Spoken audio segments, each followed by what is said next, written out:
Hey guys, what's going on? It's Andy from andybaker.com, and I am coming to you from the illustrious back office of my gym, Kingwood Strength and Conditioning. What I wanted to do today was basically just go over kind of the ins and outs of one of my most probably my most popular program that I have available on my website, which is the Garage Gym Warrior program. And basically what that program is it's a full body heavy, light, medium program.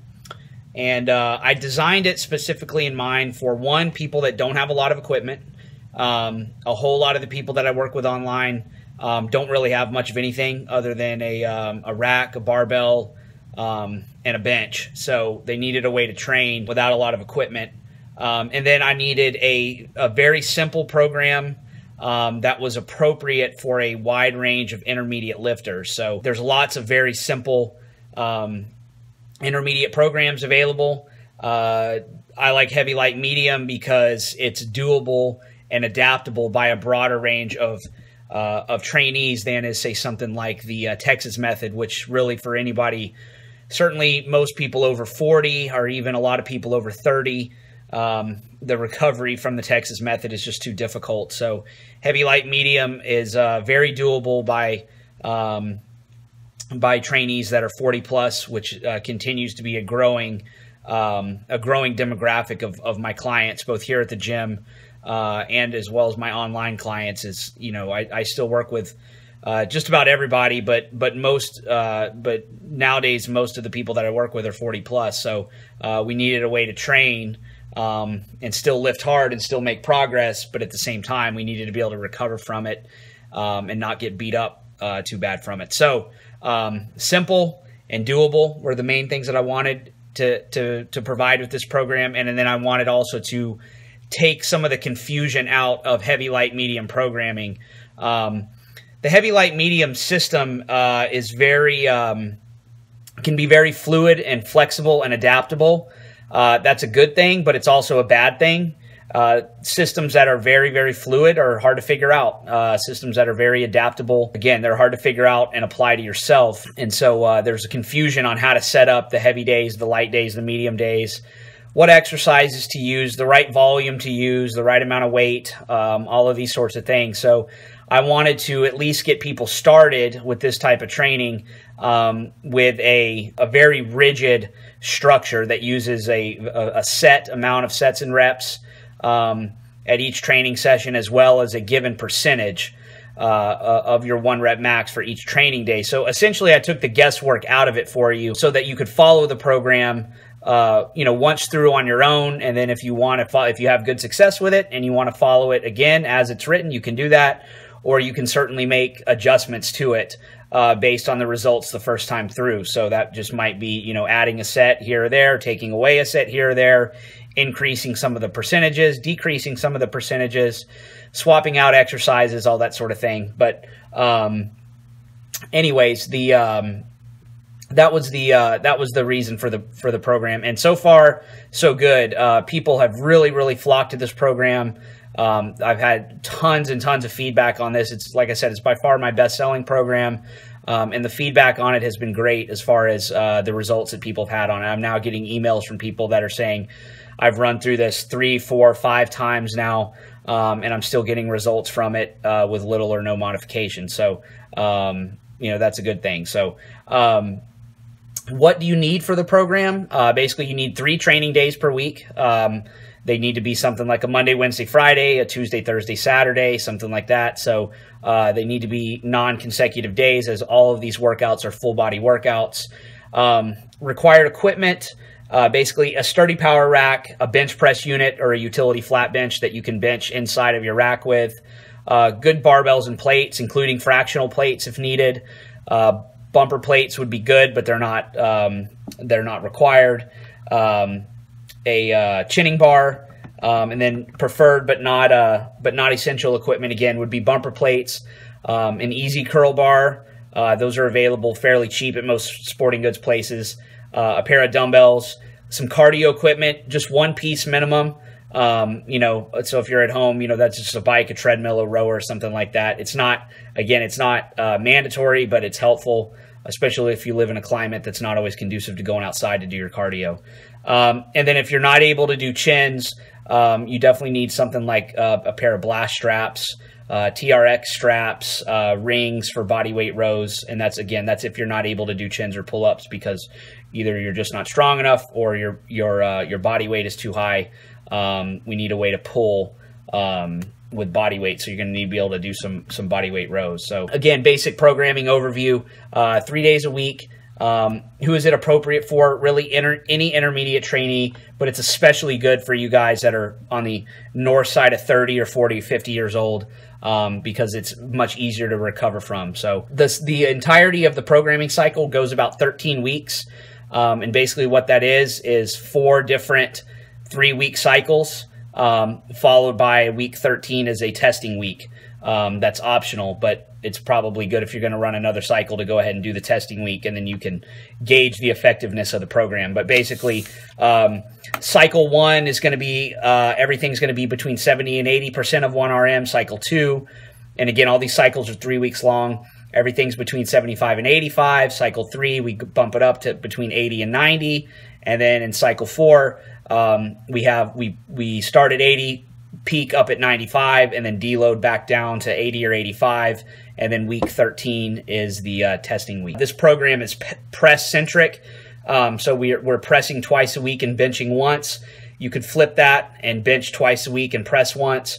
As far as testing the lifts, what I tell people a lot is if you train alone and if you're not a competitive lifter, it's probably better to use your testing lifts as the press and the deadlift, mainly because those lifts can be done safely on their own.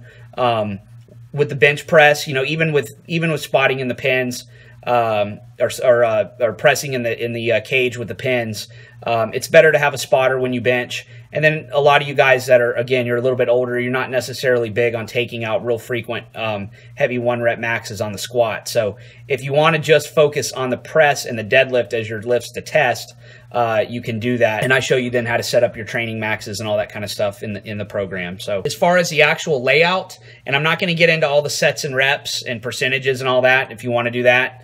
Again, program's $25. It's cheap. On my website, you can order it if you want the exact specifics. But basically, what I do in this particular heavy, light, medium program is I set it up so not every heavy lift is on heavy day, not every light lift is on light day, and not every medium lift is on medium day. And so I spread load the stress across the week. And that's really my favorite way of doing things. That avoids having any workouts that are just like abysmally hard and difficult, and then not having any workouts that just kind of seem like a waste of time because everything's really light. So basically the way I have this laid out is Monday is going to be your heavy squat day. And also on that day, you're going to do medium presses and medium deadlifts. Okay. Wednesday is going to be your light squat, and then you will also bench heavy and then do your upper back work, which would be either like chins, pull-ups, or barbell rows, something like that. And then Friday is going to be your medium squat, your heavy overhead press, and your heavy deadlift. All right. And so that you can see how things are kind of staggered throughout the week. So, and that I really like for you to keep that in that system in place for the duration of the program. And then if you want to change it around the next time through, you can do that if you'd rather order it differently. It doesn't really matter how you organize it. You just want to have it.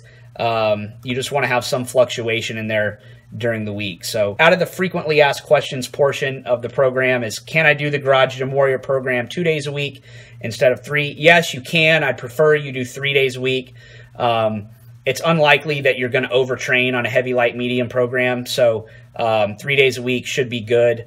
Again, the stress is varied throughout the week. So, but if you need to, you know, something like train a day, take 2 days off, train a day, take 2 days off, train a day, take 2 days off, that can work. And basically you're just taking that week and spreading it out from 7 days into like 9 or 10, 11 days, something like that. So you can do that. And even if it's on occasion, if you have to do that, if you have to travel for work or something, you know, it's really no big deal, but 3 days a week is probably better. If I don't want to deadlift twice a week on this program, can I pull just one time a week? Of course, you would do that on your heavy deadlift day, and then you could convert that medium day deadlift to something else. That could become power cleans, power snatches. That could become barbell rows, and then you could chin on Wednesday and deadlift heavy on Friday. And I've got examples of all of that in the program, so you can see if you don't want to deadlift twice a week. Although I have found that as long as one session is heavy and the other one is a little bit lighter, that a 2 times a week deadlifting is doable. You know, you could change the medium day deadlifts to stiff-legged deadlifts, something like that. So there's a couple options there. But most of you guys will probably respond well to the one heavy session per week because it's not real high volume. It's just like 1 work set, and then the medium day is like 2 or 3 work sets, but it's at a little bit lighter weight. So can I do cardio on this program? Yes, you can, and that's one of the great benefits of a heavy, light, medium program is that you are able to implement conditioning with it easier than with, like, say, a Texas Method program. So the only thing you're going to want to avoid is doing the cardio really probably the day before your heavy squat and maybe even also the day before your heavy deadlift. But certainly I like to not do any really, intensive cardio the day before the heavy squats. But otherwise, you can basically do it any day of the week. You can do it post-workout. You can do it on off days on like Tuesday, Thursday, Saturday. If you're training Monday, Wednesday, Friday, you could do your cardio, say, Tuesdays and Saturdays. And get in 2 sessions a week, and it doesn't really interfere with it that much because even if the cardio wears out your legs a little bit. Now, I'm not advocating long distance running or anything like that, but typical kind of lifters cardio, dragging a sled, pushing a prowler, running some short sprints, high resistance intervals on bikes or ellipticals, things like that. Hard incline walking on a treadmill. Those are a few of my favorites.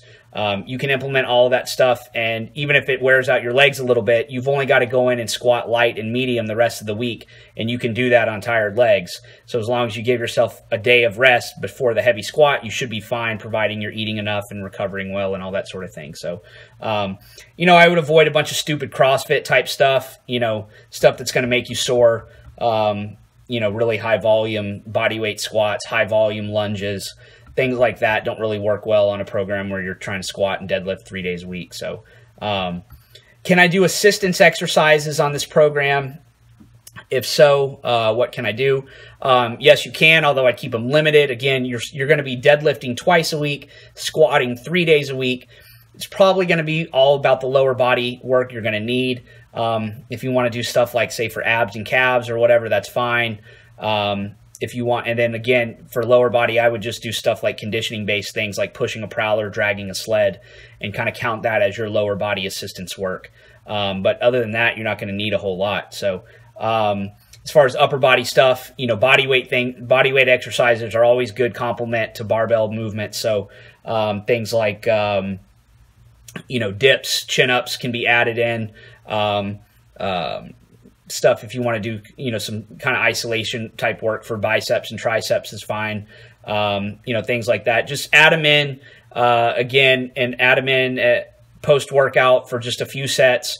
Don't go overboard again with the volume, and you should be fine. You don't need 5 or 6 movements, but maybe if you want to add 1, 2, 3 movements at the end for 2 or 3 sets, that's fine. Just make sure that it is not, it's not interfering with your heavy day lifts. So again, I wouldn't do, tricep extensions the day before heavy bench or heavy press. So, just kind of slot them in there wherever you can. But for the most part, when you're squatting 3 days a week, when you're pressing 3 days a week, when you're pulling 3 days a week, you're not going to need a whole lot. So, but if you want to pick, a couple of body parts that you want to kind of work on with some kind of bodybuilding type movements, you can certainly do that. So just be smart about it and make sure it's not interfering with the main barbell work. Can I focus on the bench rather than the press? Yes, you would just then bench on your heavy day and your medium day, and you would press on your light day on Wednesday. Light and medium days feel too easy. Should I make them heavier? This is a great question, and this applies to any heavy, light, medium program. So this is a question that I get all the time. So there are things that you can do to make light weights harder. basically. So other than just making them heavier. So a lot of people just really hate the idea of having an easy workout. So, but the purpose of the light and the medium days is really not to create a lot of new stress. So you have to be careful about adding too much volume, you know, adding too many reps or making it too heavy, because then again, you're going to wind up just going heavy 3 days a week, and you're not going to be able to sustain that. But on those light and medium days, there are little things that you can do to kind of make them count for a little bit more, other than just going through the motions with light weight. So one of them is bar speed. That's my favorite thing to do is on the light days, and especially on the medium days, is really try to focus on bar speed on your work sets, trying to make those plates rattle at the top. Okay, that's a way that you can increase force production without having to increase the weight. And especially if you're not doing like the Olympic lifts or anything like that, and you want to do something maybe a little bit more athletic, that's a great way, especially on your squats, your deadlifts, your bench, your press, is just kind of snap that weight up there on those work sets and get used to moving those lighter loads a little bit faster. And that will carry over to your heavier weights. And that was always something Bill Starr used to say in his books, was that, you know, he always wanted his trainees on all their warm-up sets, and their work sets, to try to make the plates rattle a little bit at the top. So, you know, you don't need to measure velocity with a Tendo unit and all that crap. You just need to, you know, move it fast as you can and put some snap on the bar. And that can be a good way to get a little extra work in. And you'll really feel the difference too in your cardio when you start trying to accelerate those weights. You can implement pauses. You can basically do that on any of your lifts. A light or medium squat day, even a light or medium deadlift day, deadlifting up to the knees, pausing for a count, and then finishing the lift, pausing your bench presses. So there's ways where you can again make those efforts a little bit harder. And again, you can combine the two. You know, pause reps with an explosive concentric movement. You know, that's a really good way to do it as well. You can alter the exercises a little bit. Say for a maybe on your medium day deadlift, if it feels a little bit light, maybe you stand on a 2-inch deficit and turn it into a deficit deadlift. You can do that. You could make your bench close grip bench. So like on your medium or light day bench, if you're going to do that, you know, if the regular bench feels easy, move your grip in and close grip it. You know, and you don't even have to change the percentages or anything like that. You just slightly alter the mechanics of the movement and use the same percentages, and you'll make those movements a little bit harder. So the other thing you can do, and I recommend this no matter what, as something you should do, not as an option, but you should shorten the rest intervals between your work sets. On your light and medium days, that's a great time to work on building your conditioning. And so you need to go a little faster in your work sets, and that will help you move faster between your heavy day work sets as well. So one of the things I'm always trying to looking to do is increase my work capacity and get through workouts faster.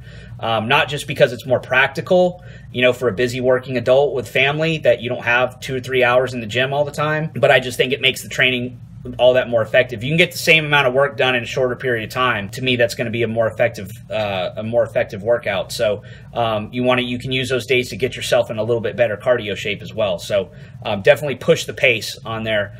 You know, don't push it so hard that you have misses. You should never miss on a light day and a medium day. You should never have misses, but you know, push the pace a little bit and make it harder. And if you're pausing stuff and if you're moving it explosively, you're going to make those workouts quite a bit more stressful than they ordinarily would be. Light and medium days are very hard. Should I make them lighter? In some cases, yes. So that would be more for a stronger lifter. You know, guys that are deadlifting or squatting, you know, 500 and 600 pounds are going to maybe have different percentages than guys that are, you know, in the 200 or 300 pound range. So a 5% offset, you know, for a guy that's squatting 600 pounds is really not that much of an offset, you know, for a light day, but it might work okay for a guy that's squatting 250. So, you know, if you're a little bit stronger and you're using these percentages, I give a range too. A lot of times I'll say, you know, take off 5 to 10% or take off 10 to 20%. And this is all in the text here on the program. But, you know, the stronger you are, the bigger the gap you're going to use. So if it says 5 to 10%, you're probably going to edge a little closer to 10%. If you're, you know, a little bit less strong, you're under 300 pound squats, this sort of thing. You know, you're going to probably use the smaller percentage offset. If it says 5 to 10%, you'll probably use 5%. But you can play with that a little bit as you go. So anyways, that was kind of the introduction to the featured program this week, which is my Garage Gym Warrior program. Again, it's a heavy, light, medium program. threw in just some basic information about heavy, light, medium programs. But if you're an intermediate and you're looking for something, a rigid program to follow, and you're kind of fumbling around in the dark trying to find something, and again, if you train in a garage, you don't have a lot of equipment, you don't want a lot of exercise selection, you want to just do 4 or 5 exercises, this is a great program to follow. And again, you can run it again and again with only short breaks in between, and it gets a lot of progress. So if you want to try it out, the website is going to come up on the screen here in a minute. Follow it to my website at andybaker.com, and you can purchase it directly off my site. All right, guys, I appreciate it. Thanks a lot. Talk to you later.